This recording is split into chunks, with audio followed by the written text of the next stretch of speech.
Are India and China normalizing ties? We've been tracking key meetings, statements and policy decisions, and they all indicate a shift. Tonight we'll tell you what has changed and whether a resolution to the border dispute is finally in sight. In the US, a heated debate over the presidential debate. Was it biased? Did the moderators help and favor Kamala Harris? We'll tell you who said what and why. In Pakistan, they're celebrating a new hero, a policeman who killed a blasphemy accused in custody. In China, auditor PricewaterhouseCoopers, PwC, has been banned for 6 months for helping property giant Evergrande cook its books. In North Korea, Kim Jong-un has been photographed in a nuclear facility. What's the message they're trying to send? The story of the fall of Boeing, classic Murphy's Law, everything that can go wrong is going wrong there. How an Indian chef has busted a Western stereotype and won the internet. Why the UK Prime Minister has said their National Health Service must reform or die, and why scientists say your gut is your second brain. All this and more coming up. The headlines first.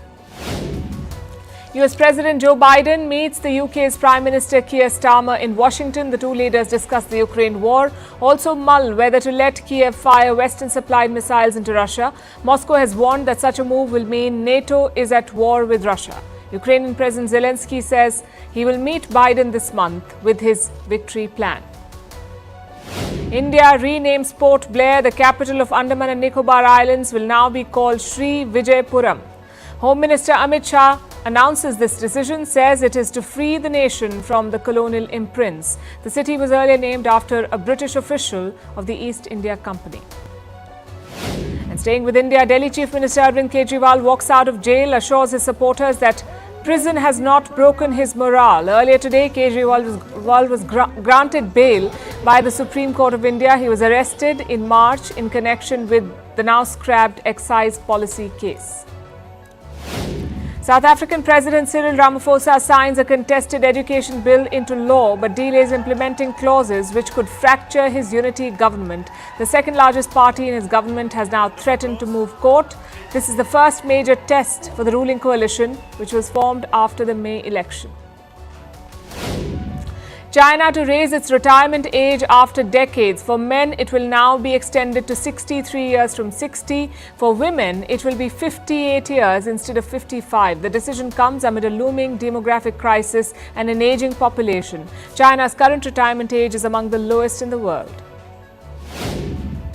Cristiano Ronaldo creates history, this time off the field. The footballer now has 1 billion followers across all social media platforms. Ronaldo is the first person to achieve this milestone. It comes just days after he became the first footballer to score 900 career goals.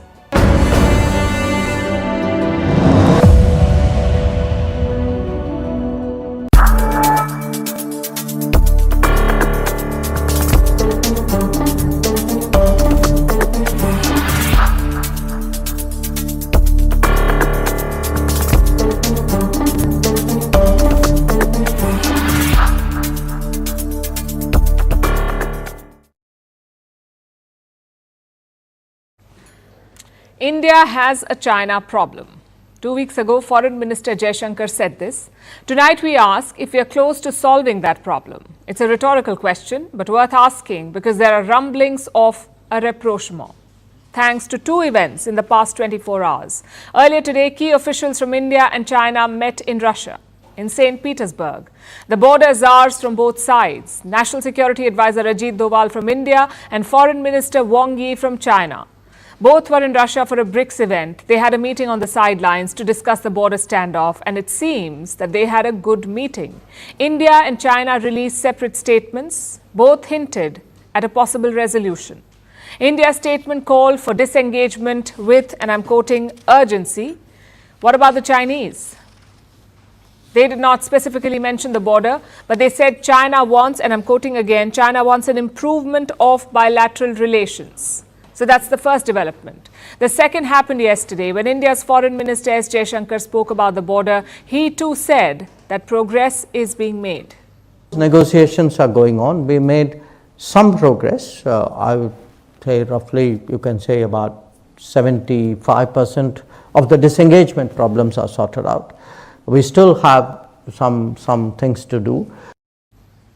75% sorted out, he says. Jaishankar was a bit vague in that statement, but there's a pattern that is emerging. Take a look at this report. India and China are looking to resume direct flights. Yesterday, India's Civil Aviation Minister met with Chinese officials, and on the agenda was the resumption of direct flights. India blocked them in 2020, soon after the pandemic. Before that, more than 500 direct flights operated between India and China every month. Travel to a halt. It was supposed to be a temporary halt, but the border standoff made the ban permanent. China has been urging India to lift these curbs, and so far New Delhi has refused. But after this meeting, the decision is awaited. I'm sure it will depend on how the border talks shape up. The other sticking point has been trade ties. India has not been able to wean its economy off China, but in the last few years, Chinese investments have been under scrutiny. Now New Delhi has started approving Chinese investment proposals. Last month, at least 5 projects got a green light. These were in the electronics manufacturing sector. Business visas are also being fast-tracked. For Chinese engineers and technicians, India has tweaked its visa policy for them. And when it comes to imports, China remains India's top trading partner. Now let's join these dots. A pitch to resume direct flights, a nod to fresh Chinese investments, faster visas and more imports. What does all of this tell you? India is easing restrictions for China, and that too on multiple fronts. So this could be a quiet shift to create the right conditions to solve the border standoff. But is there progress on that front? What is the current situation on the border, the India-China border? There are 2 flashpoints in eastern Ladakh, Depsang and Demchok. De-escalation and disengagement here is critical to ending the standoff. But there's a bigger worry too. The militarization of the India-China border, it stretches over 3,000 kilometers. It is called the line of actual control. That's the de facto border, the line of actual control. It is not demarcated. And as of today, troops are stationed on both sides of this border. We are talking about 50 to 60,000 troops on each side. The longer they remain near the border, the higher the risk of a military clash. Until both sides pull back troops, the relationship cannot normalize. And it is in China's interest to come to the talking table sincerely now. Their economy is hurting. Keeping a large border force is costly. The West and Western trade barriers are bleeding China, so they need to restore ties with India. New Delhi may be looking to offer economic incentives and asking for a border deal in return. No one has spelled it out officially in so many words, but this could be the thinking behind some of the recent decisions. It is a bold bet, we say. New Delhi must tread cautiously because China remains a slippery customer. It continues to hurt India's strategic interests. Look at this latest report. China is arming Pakistan, helping them with their ballistic missile program. This is according to the United States. The US has announced fresh sanctions today, targeting a Chinese research institute and several companies, the ones supplying missile technology to Pakistan. Irrespective, India is looking to resolve the standoff with minimum collateral damage. There is growing talk of a meeting between Prime Minister Modi and President Xi Jinping. This could happen next month in Russia, where both leaders are expected to attend the BRICS summit. Resolving the border dispute could pave the way for these talks. Not the first time India is making a sincere effort. And knowing China, it may not be the last time either. The next few weeks will be critical. We'll be tracking this one for you.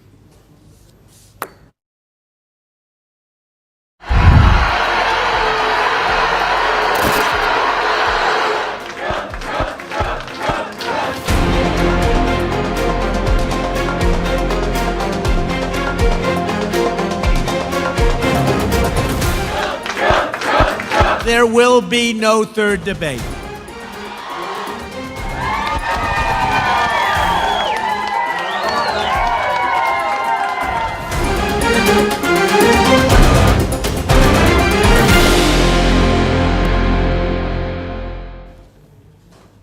Now let's look at the US, where the rumor mill is abuzz.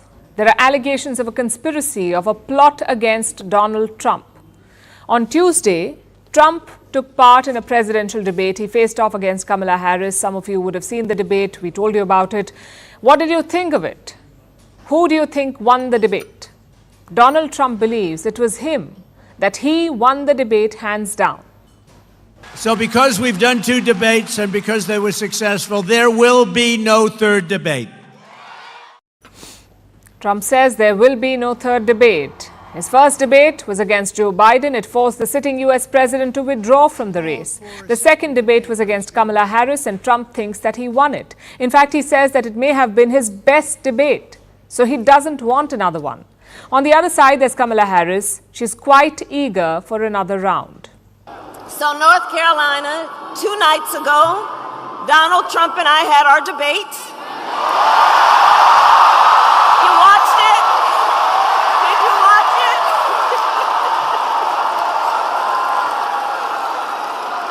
And look, I believe we owe it to have another debate. Right? We owe it to the voters. Because here's the thing, in this election, what's at stake could not be more important. Harris wants to debate Trump again. She says they owe it to American voters. Trump does not agree, and he is turning Harris's enthusiasm against her.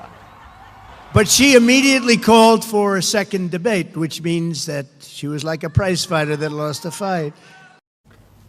Trump elaborated further on his social media platform Truth Social. He says that Harris's demand for a rematch shows that she lost. He's been saying this ever since the debate ended, saying that he won and that there was no point in having a rematch. But even though he claims to have won, he's still upset about how the debate was handled.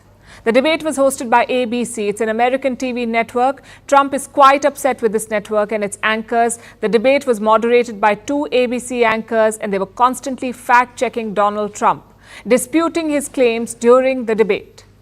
Trump and the Republicans say that this was biased because the anchors did not fact-check Kamala Harris. They say it was a plot to try and derail Trump. As this controversy was brewing, a new rumor has emerged. It has been alleged that ABC gave Kamala Harris the debate questions beforehand. Where did the rumor start? On social media. This account said that it was in touch with a whistleblower from ABC. The whistleblower apparently signed an affidavit saying that Harris was given sample questions, which were essentially the same as the final questions at the debate. Apparently, she was also assured that she would not be fact-checked. So this social media post started the rumor, and it was picked up by other outlets and eventually amplified by billionaire hedge fund managers who support Donald Trump. And Trump himself, he seems to believe the rumor, calling it very likely and that it should be investigated. As they say, social media has a life of its own. ABC has denied the accusations, and any investigation wouldn't get concluded before the election anyway, so it's unlikely we'll ever get to the bottom of this. But does it really matter? All of this seems quite childish, to be fair.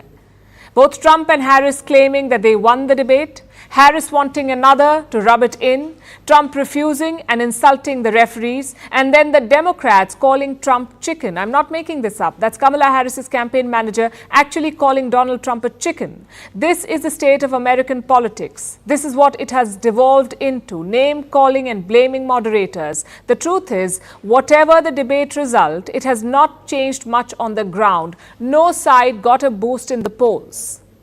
They're still neck and neck. The election will go down to the wire, and another debate probably won't change that.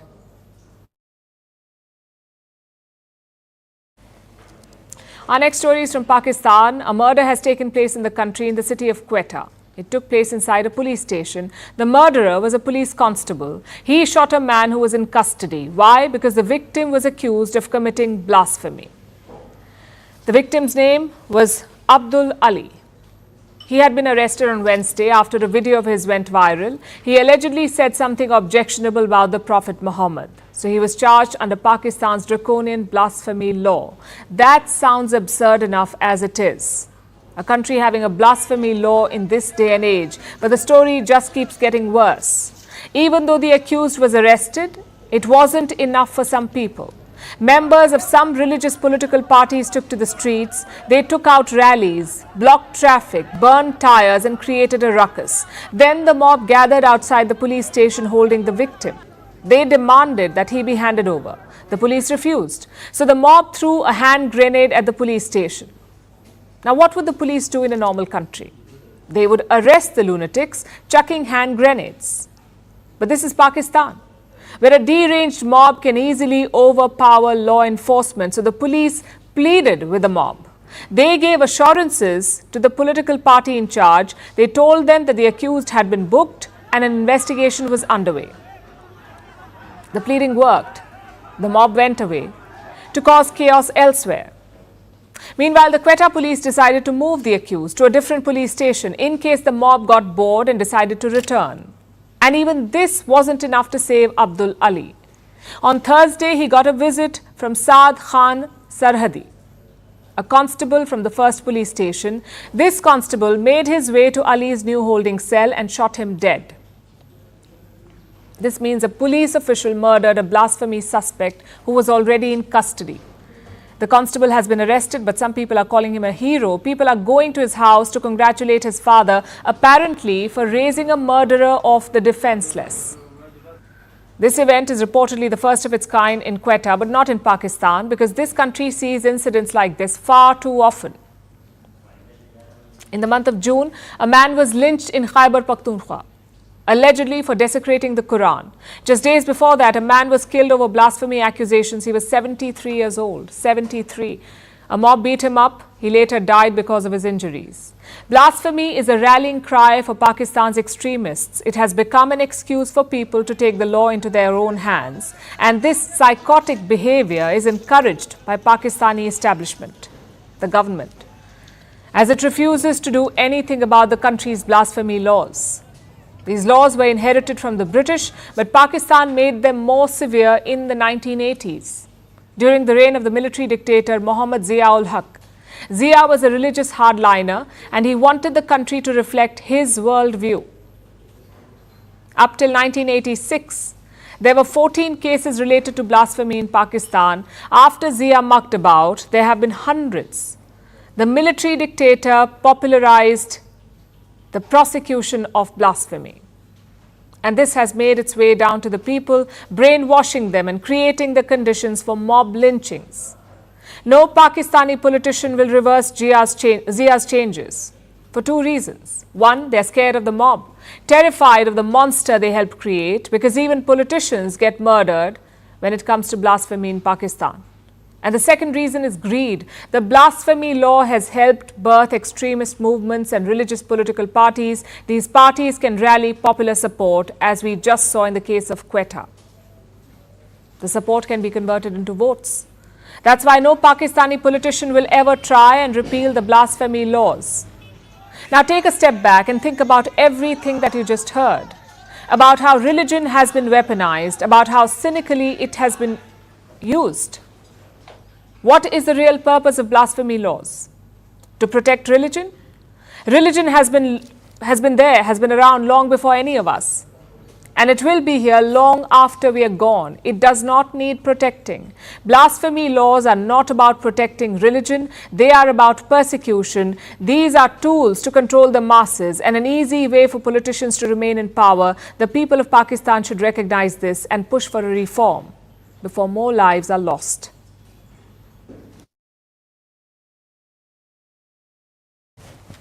China's property crisis has claimed another victim. This time it is one of the biggest auditors in the world, PricewaterhouseCoopers, better known as PwC. They face a 6-month ban in China and have to pay a fine of $62 million. This is the largest penalty China has ever imposed on an auditor. So why is PwC being punished? This case is about Evergrande. It used to be China's biggest property developer. The company went bust earlier this year. China says Evergrande committed fraud and PwC helped them cover it up. PwC audited the books of Evergrande. Beijing says there were clear signs of fraud. But PwC chose to, and I'm quoting, they chose to turn a blind eye to them. It made, and I'm quoting again, material misstatements in the financial statements. That's what Chinese investigators have concluded. But what does that even mean? Let me explain. Evergrande was China's biggest property developer. It had over 1,300 projects across 280 cities. That's how big this company was. At its peak, Evergrande borrowed heavily to expand. It amassed a debt of more than $300 billion. It became the world's most indebted property developer, $300 billion. This giant mountain of debt became too much to handle for them. When sales dried up, revenues began to shrink. In 2021, Evergrande missed a payment deadline. It defaulted on its debt, and from there, it all went downhill. The property developer collapsed. Evergrande used to be the crown jewel of China's real estate boom. Today, it is a symbol of China's property crisis. But what role did PwC play in all of this, in this mess? PwC audited the financial statements of Evergrande. Just like an impartial referee in a football match, the auditor's job was to make sure that Evergrande followed all the rules, that it reported its financial details with accuracy. If there were mistakes or fouls, PwC was supposed to have blown the whistle. But it did not. Evergrande boosted sales by misrepresenting numbers. Reports say it exaggerated revenue by a whopping $78 billion. It took money from home buyers and showed this cash as revenue on the books without even building the apartments. This wasn't an accounting mistake. This was Evergrande cooking its books, and PwC signed off on those balance sheets. This is outright cheating. It affected everyone who did business with Evergrande. Banks who extended loans to the developer, investigators who bought Evergrande shares, and even home buyers and contractors, they all believed that the builder was financially stable. But they were fooled by the facade that PwC helped create. So now the auditor must face the music. In 2022, PwC was China's top auditor. Today, it has been slapped with a 6-month ban. Needless to say, its business has taken a hit. More than 30 companies in China have dropped PwC as their auditor. These companies are listed on Chinese exchanges. Meanwhile, PwC has admitted that it made a mistake. It has issued an apology and sacked 6 of its partners. But the ban will cause far greater damage. It hurts PwC's credibility, and that's everything for an auditor. PwC was among what is called the Big Four, the world's 4 biggest auditing firms. The other 3 are Ernst & Young, E&Y, Deloitte, and KPMG. But we must add here that PwC is not the only one to blame for this mess. It's an easy target. What were the Chinese regulators doing? Where were they when Evergrande? In 2019, the company was worth over $30 billion. That was Evergrande's market capitalization. It remained above $30 billion for the most part of 2019. Do you know how much debt it was under at that point? More than $100 billion. That's more than thrice the market cap. You don't need an accountant to tell you that this is problematic. Such levels of debt are unsustainable. China could have sounded the alarm back then, but it did not. For years, Chinese regulators tolerated this borrowing spree. They assumed that the bubble will not burst. But it did. And now, instead of fixing the debt issues, China is looking for scapegoats. That's what PwC really is, a scapegoat.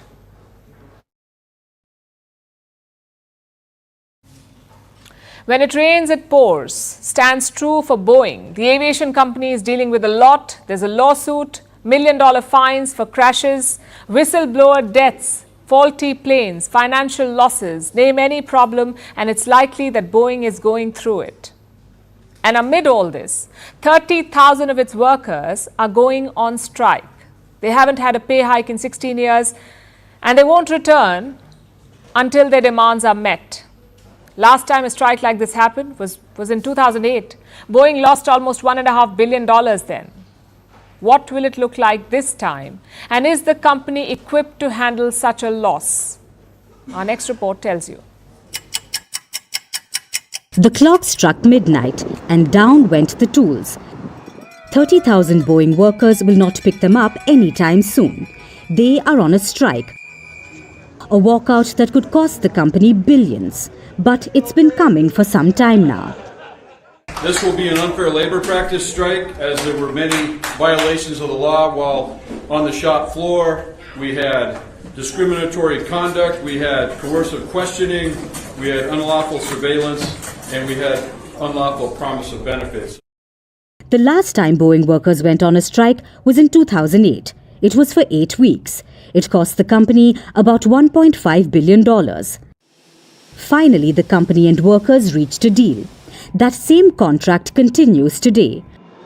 Of course, it was high time for an upgrade, so the union and the company sat down to work out a new deal. The initial demand was a 40% pay rise, but Boeing gave a tentative proposal for a 25% pay hike. The union called it the best negotiated contract. It urged workers to accept the deal, but the workers did not care for it. The whole contract's unfair. They're taking too much away from us without giving us anything. 25% raise is a load of crap. We haven't had a raise in 16 years. It just feels like they're trying to put a little bit of pressure on us. And that's just not the way you want to act towards your employees if you really want us to work for you and build a quality plane. So workers in Seattle and Portland voted. 94.6% voted against the agreement. 96% voted in favor of a strike, which is why they've now put down their tools and are not coming back until Boeing decides to bargain in good faith. Now, this is really bad news for Boeing CEO Kelly Ortberg. He's been in the office for just 5 weeks and now he has to deal with a full-blown strike. What does this mean for Boeing? Well, the company was once the gold standard of aviation. But 2 crashes, multiple accidents, mysterious whistleblower deaths, and zero accountability later, the company's reputation is in the doldrums. Flying a Boeing was once a matter of pride. Now it's a dangerous game. This has also affected the company's finances. In July, Boeing had to plead guilty in a case involving 2 fatal crashes of its 737 MAX planes. It faces a criminal fine of nearly $244 million. There are other lawsuits too, after a door blew out mid-air in an Alaska Airlines flight. On top of all this, there's a product cap. It was set by the US Federal Aviation Administration. It says that Boeing cannot produce unlimited 737 MAX planes. A strike will just make things worse. Production of the company's best-selling planes will come to a screeching halt. Since 2019, Boeing hasn't recorded a profitable quarter, and by the looks of it, it isn't happening anytime soon. So what can the company do? Well, the logical solution right now is a quick settlement, and it does seem possible. Boeing looks prepared to return to the table. But will the workers be willing to do the same? Well, we'll find out in the coming weeks. Either way, there's turbulence ahead for Boeing.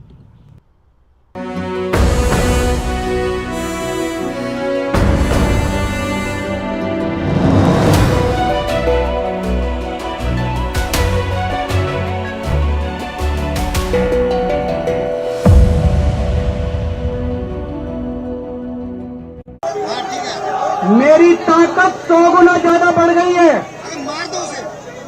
इनकी jail की मोटी मोटी दीवारें, इनकी jail की सलाखें केजरीवाल के हौसले को कमजोर नहीं कर सकती।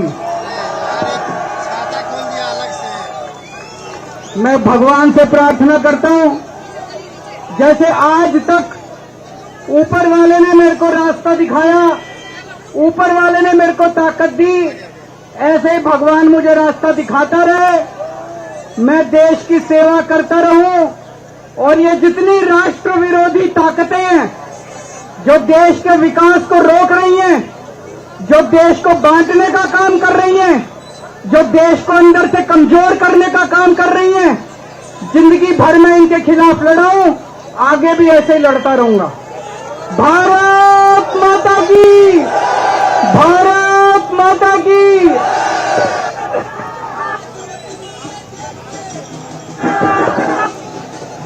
All right, so the Aam Aadmi Party chief convener and of course the chief minister of Delhi over there declaring that his power and spirits have only gotten stronger and he hopes that God will keep showing him the way forward to serve the country and that he will keep fighting for this country and that he was always right and that he's been granted the bail is only testament to the fact that he's always fought for the truth. Let's quickly go across to Yash Goyal, who's reporting live for...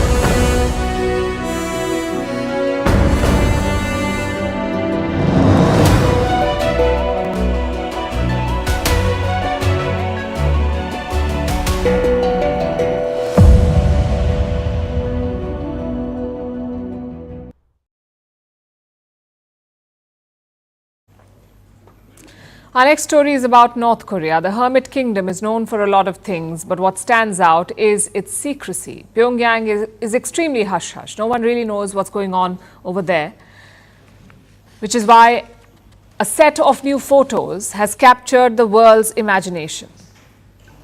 These were released by North Korea. You can see them here. They show Kim Jong-un in a nuclear facility. That's the North Korean leader. He's touring the facility. He's seen walking beside centrifuges, metal centrifuges. Of course, this is a photo op, but for once, it is not Kim who is in focus. It's what's behind him that's more crucial. It's a uranium enrichment facility. It produces highly enriched uranium. And what do you do with it? You make nuclear warheads with enriched uranium. So essentially, this is a nuclear facility, and it's unclear where it is located or when Kim visited it. But the disclosure is no coincidence. It sends a clear message. North Korea is telling the world that it is making nukes. Its nuclear ambitions are alive and they're growing. But how did they get here? How did North Korea acquire nukes? What is its current position? And what does this photo op indicate? The story begins in the 1960s during the Cold War. North Korea was close to the Soviet Union. They were allies. North Korea had already founded a nuclear program, but it did not make much progress. So the Soviets came to their rescue. They transferred nuclear technology. They helped train scientists. They even helped Pyongyang build a reactor. Even at that time, North Korea had bigger ambitions. Then leader Kim Il-sung wanted nukes. In the 1970s, North Korea obtained a Soviet-era missile. They got it from Egypt. So Pyongyang reverse-engineered it, and it created two missiles. These were crude in design, but they gave North Korea a lot of confidence. It ramped up its nuclear testing, while saber-rattling with the West continued. Then the Soviet Union fell. In 1994, Jimmy Carter visited Pyongyang. Of course, it was historic. He was a former US president and the first leader of this stature to set foot in North Korea. Carter spoke to Kim Il-sung for 2 days. Finally, they reached a deal. North Korea would freeze its nuclear program. In exchange, America would resume dialogue with them, with Pyongyang. They signed the agreed framework. It lasted for a few years. But in the year 2002, it all fell apart. And in 2006, North Korea conducted its first successful nuclear test. And since then, there is no stopping them. Pyongyang has held multiple tests, including testing the patience of its neighbours. It has raised the nuclear ante and amassed weapons. The US believes North Korea possesses nuclear warheads, almost 60 of them. But it could be more, the number. Which brings us to the next question. Why does North Korea need nuclear weapons? Well, they see it as an insurance policy. I mean, look at North Korea. It's a small country, isolated country, surrounded by Japan and South Korea and at loggerheads with the United States. So they see nukes as a shield. The arsenal serves as a great equalizer. Not just tools of deterrence, but a guarantee of the regime's survival. For the Kim dynasty, nukes are key to ensuring they control the country, their control over North Korea. They don't see them as bargaining chips. They see them as the key to North Korea's independence. So if they've always had nukes and are creating more weapons, why the photo op now? Well, the answer lies in an election which is being held thousands of kilometers away. America is going to polls in a couple of months. So this could be a warning from Pyongyang. A signal that no matter who becomes president, North Korea will still have nukes. Pyongyang is cementing its position as a nuclear power, and that puts the ball in Washington's court. Will the next president engage in a nuclear standoff, or will diplomacy finally prevail? As they say, only time will tell.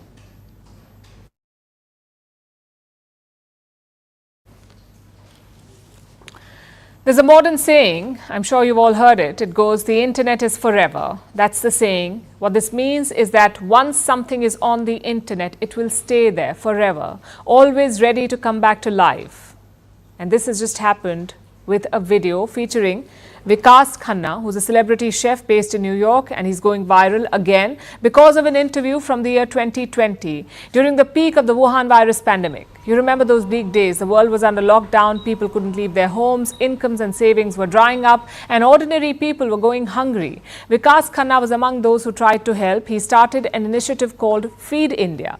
From the US, he coordinated a massive meal drive to help the needy in India. The initiative was lauded. It gained global attention, including from the BBC. They asked him for an interview, and that interview went viral because of the following interaction. You've cooked for the Obamas. You've been on TV show with Gordon Ramsay. But it was not always that way, was it? You are not from a rich family. So, I dare say, you understand how precarious it can be in India.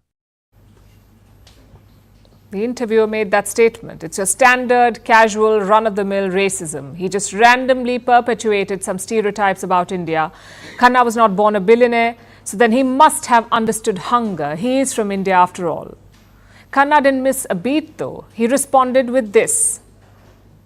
I understand, but my sense of hunger didn't come from India so much, because I was born and raised in Amritsar. And we have a huge community kitchen where everyone gets fed.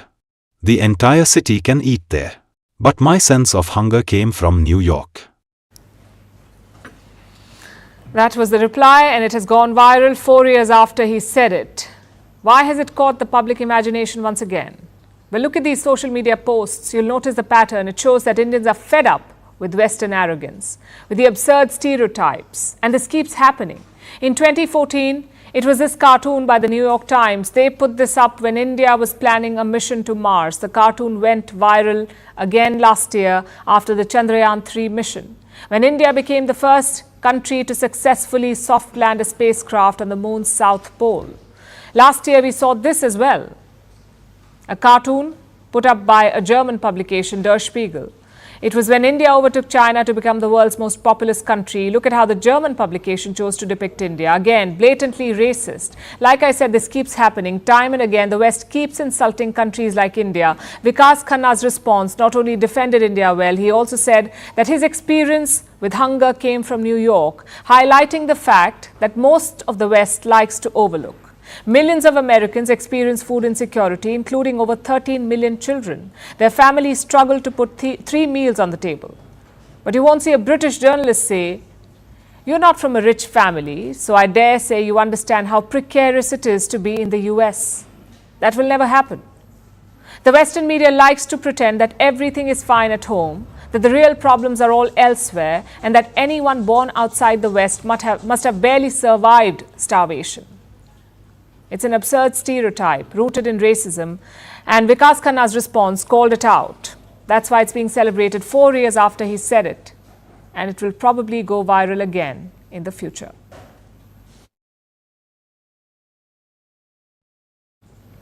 Reform or die, that's what the UK's Prime Minister Keir Starmer has told the NHS. NHS is the UK's National Health Service. It has been in a really bad shape for years now.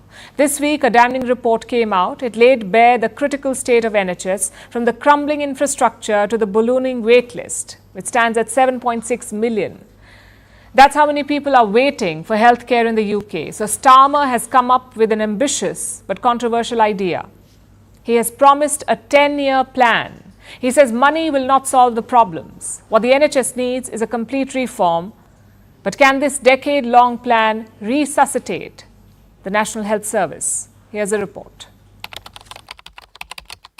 The NHS is in a critical condition. We aren't saying this, a damning report is. NHS is the UK's National Health Service. It has been in crisis mode for years now, but now it faces its worst crisis ever. A government-commissioned independent review was held, led by independent peer and NHS surgeon Ara Darzi. The report's findings have shocked the nation. Darzi says that NHS is in quote-unquote serious trouble. The productivity is declining. There are cancellations of more hospital treatments than any comparable country. The waiting list is ballooning. It currently stands at 7.6 million. Last year, more than 100,000 hours before they were treated. This year, nearly a tenth of all patients are now waiting for 12 hours or more. Darzi says the NHS emergency services are in an awful state. The infrastructure is crumbling. Patients with long-term physical ailments like diabetes and respiratory problems are not getting the help they need. Meanwhile, patients with mental health problems are left in, and we quote again, Victorian-era cells infested with vermin. So the NHS, instead of healing people, is causing about 14,000 more deaths every year. Like we said, this is a damning report. And British Prime Minister Keir Starmer shares his country's shock. Until this morning, we didn't know the full scale of the damage, which is laid bare in the report. Even Lord Darzi, with all his years of experience, is shocked by what is discovered. It is unforgivable. And people have every right to be angry. So what is Starmer's solution? Well, no more funding. The irony is almost painful.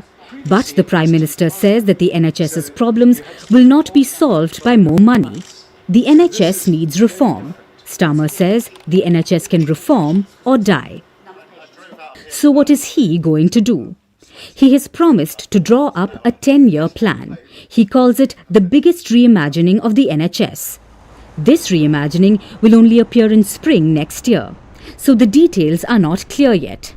But it will focus on 3 key areas. First, the transition to a digital NHS. Secondly, moving more care from hospitals to communities. And thirdly, focusing efforts on prevention over sickness. Now, this plan is highly controversial. Yes, the NHS needs to be transformed completely. Yes, this will take time. But right now, the NHS also needs urgent help. Critics say that small changes over a decade may invite the slow death of the NHS. Yet Starmer remains hopeful. The NHS may be broken, but it's not beaten. As the report says, the NHS may be in a critical condition, but its vital signs are strong. And we need to have the courage to deliver long-term reform. Major surgery, not sticking plasters. The surgery carries major risks. Will it do more harm than good? Well, as the cliché goes, only time will tell. But by then, the NHS may have no choice between reform or death.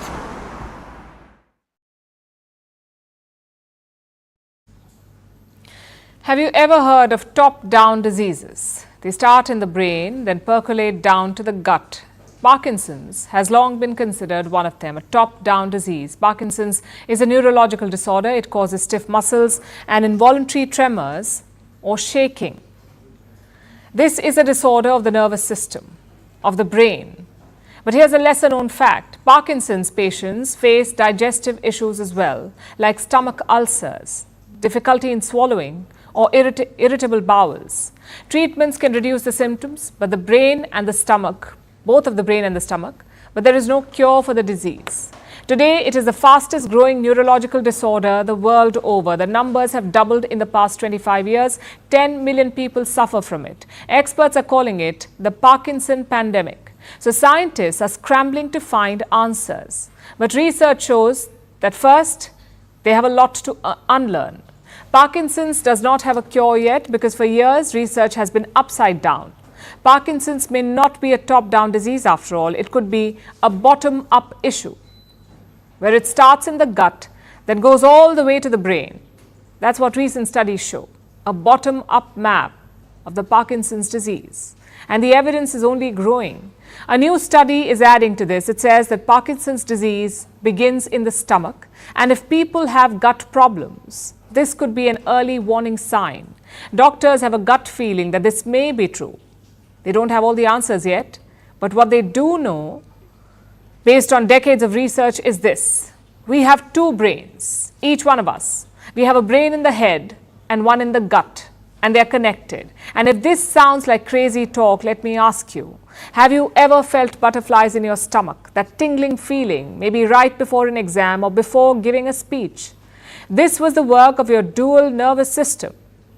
When your brain was nervous, so was your gut. And by gut, we don't mean just one thing. We're referring to the entire digestive system. You may remember this from your school science homework in school. So trauma flashback warning. But think of it as a passageway. It includes your mouth, your throat, the esophagus, stomach, small and large intestine, and rectum. This system manages everything that you eat, and it has a brain of its own, quite literally. Much like your brain, your digestive tract has nerve cells, millions of them. They form neural networks to communicate with each other. Our brain uses the network to control our behavior, so our gut brain does the same thing. It has an entire library filled with records of behavioral programs. When you eat something, your gut library gets into action and calls up a program. So when you eat junk food, you feel more tired, versus when you eat spinach, for example, you will feel more alert. Try it. The second brain is very well connected to your big brain up there. So your gut lies at the heart of many diseases. You already know that what you eat affects your physical health. You know that. But it's also linked to your psychiatric health. People with gut problems are at high risk of developing anxiety, depression, dementia, Alzheimer's, and Parkinson's disease. So it is a no-brainer that we have to take care of our second brain, which is our gut. Despite what social media tells you, there is no shortcut to this. Eating better is the best time-tested approach, like fruits, vegetables, whole grains, nuts, and poultry. Research shows that people eating a Mediterranean diet have a 23% lower risk of developing dementia and 53% for Alzheimer's. Call this a pre-weekend mantra. So go with your gut and protect it, because it will protect your brain.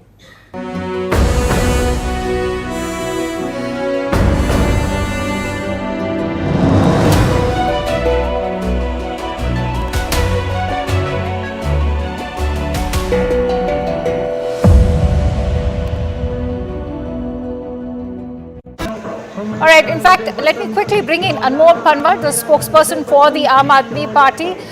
Let's try to bring Anmol. But Amit, that's a very emphatic message coming out there from the Delhi Chief Minister. Also going on to accuse the government at the centre for taking after him. How is the BJP now going to respond to the fact that, this is also a very heated political climate right now? You have the Haryana election coming up.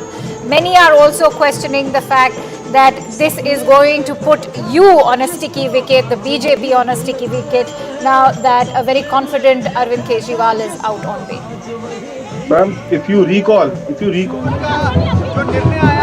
और जांच एजेंसियों की निष्पक्षता को लेकर जो सवाल खड़ा किया गया, उस विषय पे भाजपा को ध्यान देना चाहिए, ना कि उनके राजनीतिक बयान देना चाहिए. Now I will do this, I will do that. But what happened? He lost all 7 seats. So it's not going to be a case of that it will make a lot of difference. They have already lost couple of elections, be it Chhattisgarh, be it Madhya Pradesh, be it Gujarat, be it Goa, be it Uttarakhand, be it Haryana on the last occasion, be it Uttar Pradesh. So it's not that. And now what is he saying? He is saying that I am going, मैं देश की सेवा करने के लिए ऐसे ही करता रहूंगा. कौन से देश की सेवा कर रहे हो आप? You are a token chief minister who can't visit his own office. You are not even doing anything for the Delhi public. And now you are saying that मैं देश की सेवा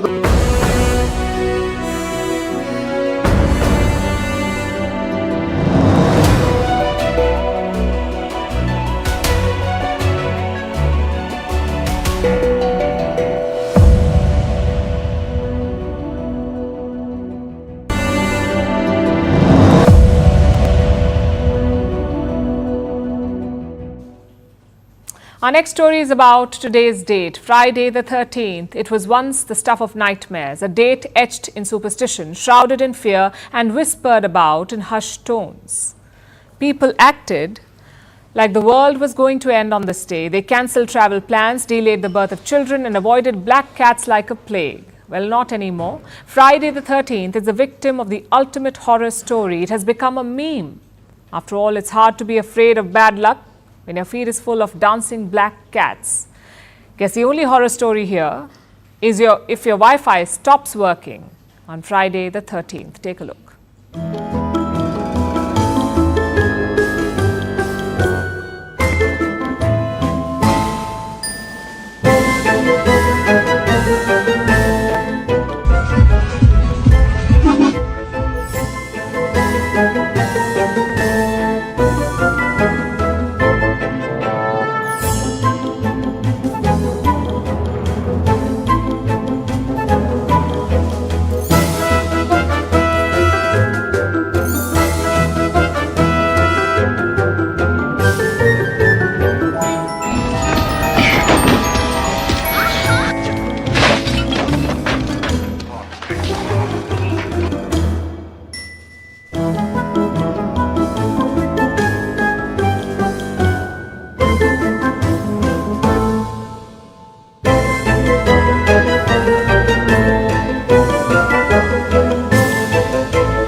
now it's time for Vantage Shots, images that tell the story. Thailand Prime Minister Paetongtarn Shinawatra visits flood victims in the country's north. Britain's red arrows soar over the Niagara Falls to mark 100 years of the Canadian Air Force, and the first snowball of the season blankets the Swiss Alps.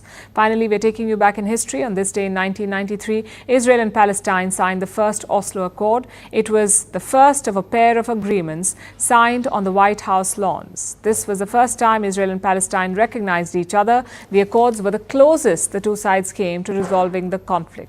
We're leaving you on that note. Thank you for watching. Have a great weekend.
Hello and welcome to the late night edition with me, Ayushman Singh Jamwal. Ladies and gentlemen,